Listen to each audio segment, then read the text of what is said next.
अस्सलाम वालेकुम, welcome back to my channel Shahzain Yasir. आज की वीडियो में बात करेंगे 5 ईयर यूके विज़िट वीज़ा के बारे में। रिसेंटली मेरे कुछ क्लाइंट्स हैं जिनके वीज़ाज़ अप्रूव हुए हैं। फैमिली मेम्बर 6 फैमिली मेम्बर्स का वीज़ा अप्रूव हुआ है, 5 ईयर्स का ईच मेंबर का 5 ईयर का वीज़ा अप्रूव हुआ है। इसके अलावा एक और भाई थे, वो भी सऊदी अरेबिया से हैं, उनका भी 5 ईयर्स का वीज़ा अप्रूव हुआ है। इनकी सक्सेस स्टोरी भी आज की वीडियो में आपके साथ शेयर करूँगा और इंपॉर्टेंट डॉक्यूमेंट्स भी आपको बताऊँगा कि अगर आप 5 ईयर्स का वीज़ा अप्लाई करने जा रहे हैं यूके का, तो कौन से डॉक्यूमेंट्स बहुत ज़्यादा इंपॉर्टेंट हो सकते हैं आपके वीज़ा हासिल करने के लिए। तो सबसे पहले बात करें कि फ़र्स्ट टाइम अगर आपने यूके विज़िट वीज़ा अप्लाई करना है, तो आपने कभी भी 5 ईयर्स का या 2 ईयर्स का वीज़ा कभी अप्लाई नहीं करना। आपने फ़र्स्ट टाइम अप्लाई करना है तो आपने 6 मंथ्स का वीज़ा अप्लाई करना है।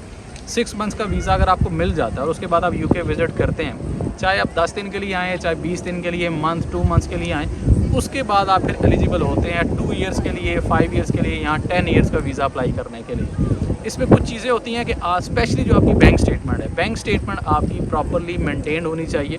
अगर लास्ट टाइम आपने जो बैंक स्टेटमेंट अटैच की थी उसमें जिस तरह की ट्रांजैक्शंस थी, स्पेसिफिकली आपकी सैलरी जितनी थी, अगर सैलरी वो इंक्रीज़ हो चुकी है तो उसकी ट्रांजैक्शंस होनी चाहिए। उसके अलावा जो आपके एक्सपेंसेस थे वो भी आलमोस्ट उतने ही होने चाहिए जितने लास्ट वीज़ा एप्लीकेशन में थे। तो सबसे जो इंपॉर्टेंट डॉक्यूमेंट है, अगर आप गल्फ़ में कहीं से भी हैं, चाहे आप सऊदीया से हैं, चाहे आप यूएई से हैं, कतर, ओमान, बहरीन, कहीं से भी हैं, तो सबसे जो इम्पोर्टेंट डॉक्यूमेंट है वो है आपका एनओसी, कंपनी की तरफ से एनओसी, और दूसरा आपकी सैलरी स्लिप्स, और थर्ड थिंग आपकी बैंक स्टेटमेंट। इसमें एक नोट करने वाली बात ये है कि जो अक्सर लोग इस चीज़ को बॉदर नहीं करते कि आपने सैलरी स्लिप्स अटैच की हैं। सपोज़ अगर आप, मैं एग्जांपल फॉर इंस्टेंस के, अगर आपकी सैलरी 10,000 रियाल है, आपने एक सैलरी स्लिप अटैच की 10,000 रियाल की, और आपकी बैंक स्टेटमेंट के अंदर वो 10,000 रियाल एवरी मंथ ट्रांसफ़र होने चाहिए कंपनी की तरफ से।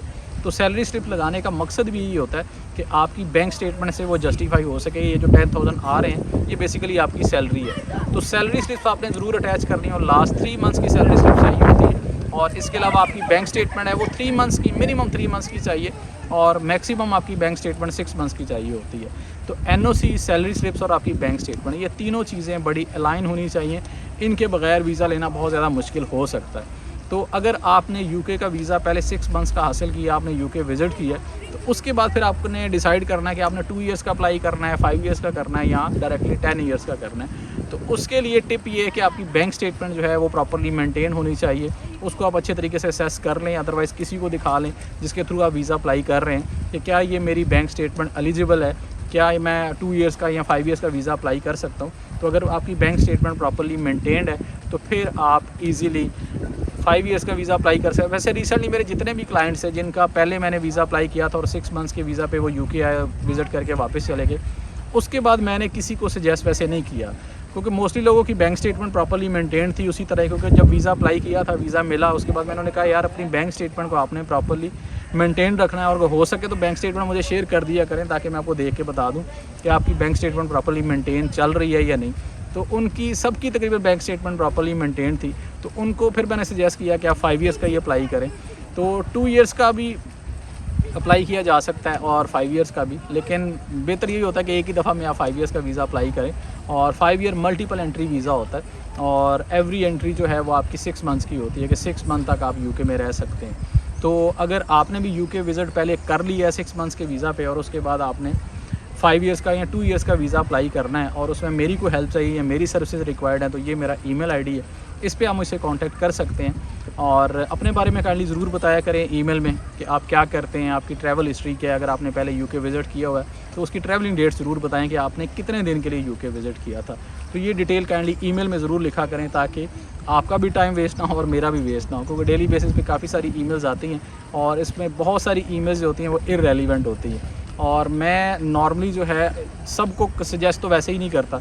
अगर कोई फ़र्स्ट टाइम भी अप्लाई कर रहा है तो स्पेशली जो 2 ईयर्स का या 5 ईयर्स का अप्लाई करना है, तो उसमें थोड़ी सी असेसमेंट रिक्वायर्ड होती है। आपकी बैंक स्टेटमेंट, आपकी सैलरी, आपकी प्रीवियस एप्लीकेशन, वो सारी चीज़ों को देखने के बाद ही डिसाइड किया जाता है कि आपने 2 ईयर्स का अप्लाई करना है या 5 ईयर्स का करना है। तो ये सारे डॉक्यूमेंट्स अगर आप ईमेल में शेयर कर सकते हैं ताकि आपका भी टाइम बच जाए और मेरा भी, तो फर्दर उसकी असेसमेंट करके मैं आपको बता सकता हूँ कि आपको 2 ईयर्स का करना चाहिए या 5 ईयर्स का वीज़ा अप्लाई करना चाहिए। तो बाकी जितनी कम्युनिकेशन है वाया व्हाट्सएप नंबर होती है। जितने मेरे क्लाइंट्स हैं, मोस्टली मेरे क्लाइंट्स वैसे गल्फ से ही होते हैं, तो ये जिनके वीज़ाज़ अप्रूव हुए हैं ये भी सऊदी अरेबिया से थे। तो इसी तरह इन्होंने ईमेल पे कांटेक्ट किया था।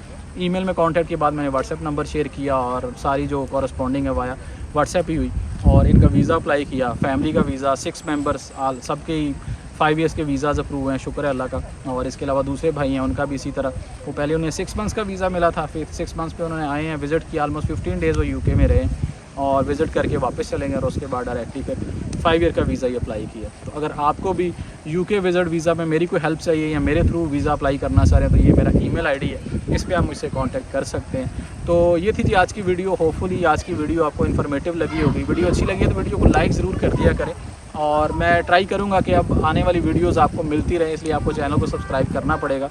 थोड़ा सा बिजी स्केड्यूल चल रहा था, लेकिन अब मैं कोशिश करूँगा कि वीडियोज़ जो है एटलीस्ट वीक में 2 या 3 वीडियोज़ तो आनी चाहिए। एक्चुअली काम का बर्डन इतना ज़्यादा होता है कि वीडियोज़ बनाने का टाइम नहीं मिलता, तो मैं कोशिश करूँगा कि वीकली बेसिस में वीडियो अपलोड ज़रूर करूँ। तो आपको चैनल को ज़रूर सब्सक्राइब करना पड़ेगा ताकि आने वाली वीडियोज़ आपको मिलती रहें। तो मिलते हैं नेक्स्ट वीडियो में, तब तक के लिए अल्लाह हाफ़िज़।